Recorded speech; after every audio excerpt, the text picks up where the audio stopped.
Salut la compagnie, c'est Jules Melon et aujourd'hui dans Impro Ciné Critique, quelques jours avant la sortie au cinéma de Dead Reckoning Part 1, je finalise enfin ma rétrospective vidéo sur la saga Mission Impossible.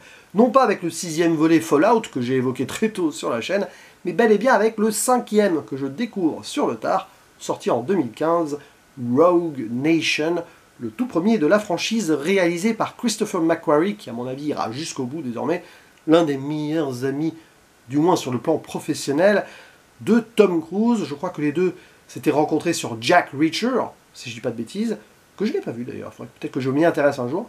Et depuis, ils ont bossé ensemble sur Edge of Tomorrow, notamment, dont j'avais parlé avec Zoltan, anciennement critique masqué. Et on les retrouve donc sur Mission Impossible Rogue One, où évidemment on retrouve dans le rôle principal l'acteur, producteur, cascadeur, icône absolue, qui joue toujours Ethan Hunt à ses côtés. Également de retour Jeremy Renner, j'espère qu'il va mieux depuis son accident il y a quelques mois d'ailleurs, Simon Pegg, comic relief mais pas que, ou encore Ving Rhames apparaissent dans la saga Rebecca Ferguson dans le rôle de Ilsa Faust, très intéressant parce que c'est une sorte de miroir de Ethan Hunt, Alec Baldwin qui joue le directeur de la CIA, Sean Harris qui interprète le grand méchant Solomon Lane, ou encore Tom Hollander qui est dans la peau du Premier ministre britannique. Et donc on est dans la continuité du précédent Ghost Protocol ici, où on voit Ethan Hunt qui a mis sa vie privée de côté, hein, clairement, puisque pour protéger sa femme il ne la voit plus. Et il a une obsession, retrouver, démanteler, mettre à mal le syndicat qui veut clairement ruiner le monde, en gros le contrôler par le chaos, mettre à mal les institutions, tout ça. Sauf que Ethan Hunt et ses amis de la MIF, ou IMF comme vous voulez, sont vraiment seuls en mode Rogue Nation, puisqu'en anglais, to go rogue, c'est vraiment être en dissidence, dans l'illégalité, sachant que la CIA veut la peau de ce groupe et le démanteler. D'ailleurs, très vite dès le début du film, c'est clair, Mission Impossible est donc absolument illégale, tout simplement.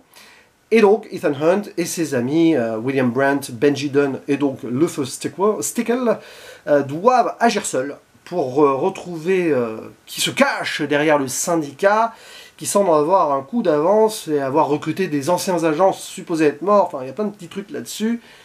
Et donc, dans cette quête, Ethan Hunt, il va tomber sur une agent secret, qui s'appelle Ilsa Faust.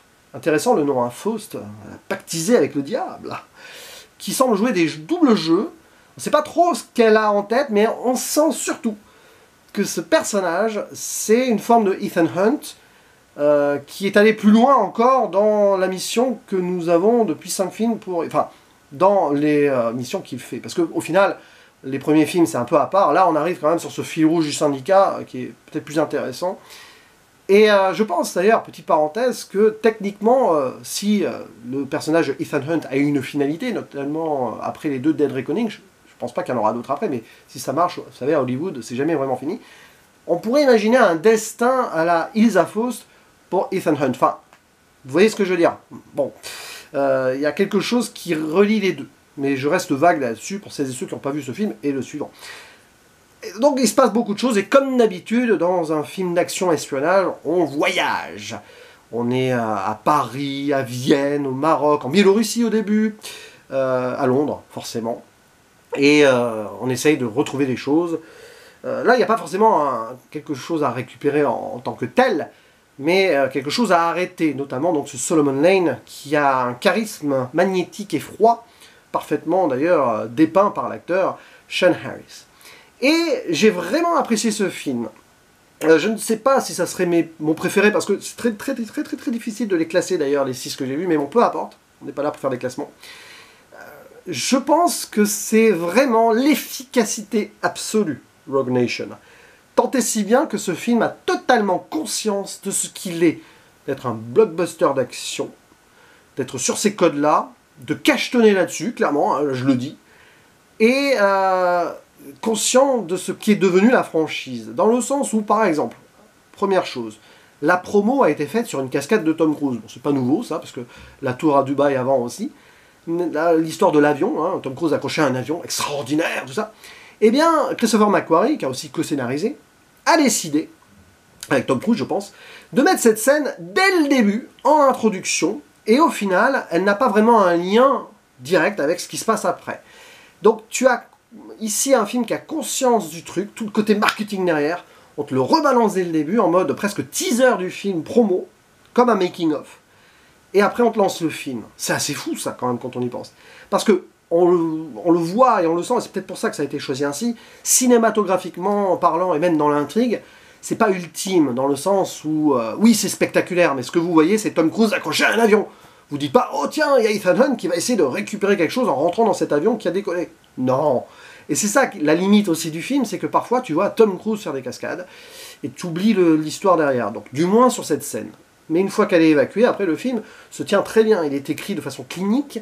Parfois c'est vraiment un enchaînement de scènes, de missions pour avancer, bon, comme d'habitude. Mais c'est assez chiadé. Et c'est esthétique aussi, quand même. Et c'est là où c'est intéressant. Donc, par exemple, en termes de cascade pure, moi ce que je vais retenir surtout, parce que vraiment elle est en lien avec l'histoire, c'est la poursuite en moto au Maroc, hein, je crois. Après la scène sous-marine, qui est vraiment très belle aussi, bien filmée, avec une sorte de plan séquence, il me semble. Il y a cette poursuite en moto où donc, Ethan Hunt essaye de récupérer cette mystérieuse agent, je ne pense pas que ça se dise au féminin, Isa Faust, qui est insaisissable. Et donc ça a un sens.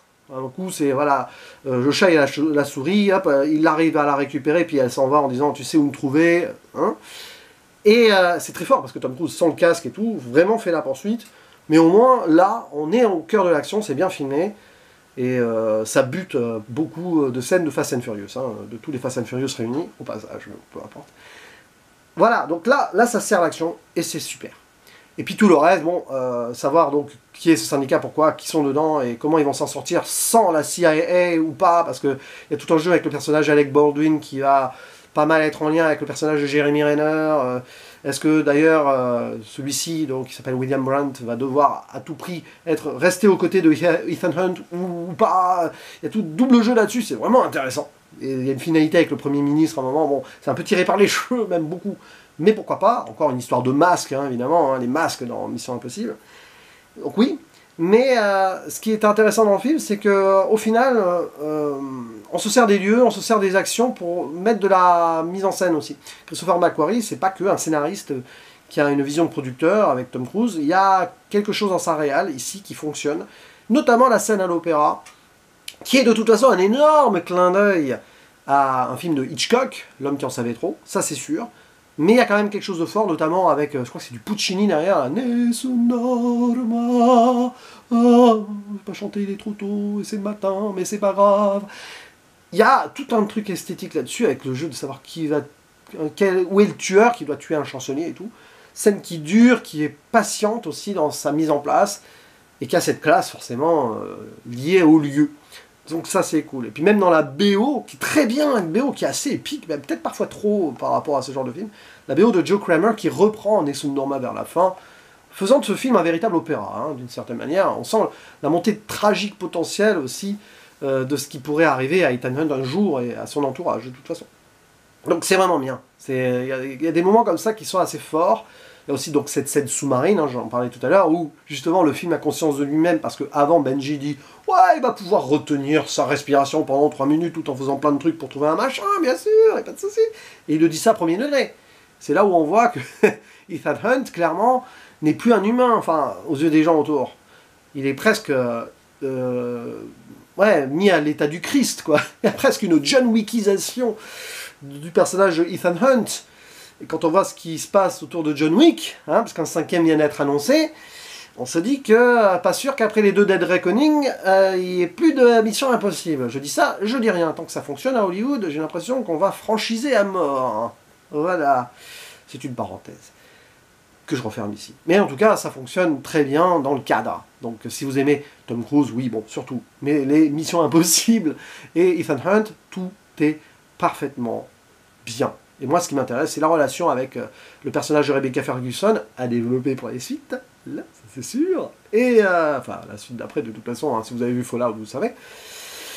Et voilà, c'est vraiment bien, Rogue Nation, parce qu'il y a enfin une cohérence avec les précédents, avec le précédent. Et l'idée de fonctionner comme cela, en dehors de toute légalité, pour stopper des gens qui veulent tout massacrer, il y a quand même quelque chose. Et puis il y a aussi une autre référence qui m'a amusé, parce qu'elle était très très claire celle-là, quand la CIA va à la Havane pour récupérer Ethan Hunt qui est en fait à Paris, ça rappelle une scène dans Le Silence des Agneaux, où on croit qu'on va réussir à avoir le tueur, mais en fait il est ailleurs. Oui, évidemment, le film est bourré de références, mais bon, il a quand même sa petite patte à lui. Donc Rogue Nation, c'est vraiment bien. N'hésitez pas à dire en commentaire ce que vous pensez de ce film. Est-ce que c'est votre préféré de la saga Mission Impossible ou pas? Quelle est votre Mission Impossible préférée en attendant le prochain? Je vous dis à la prochaine, ciao!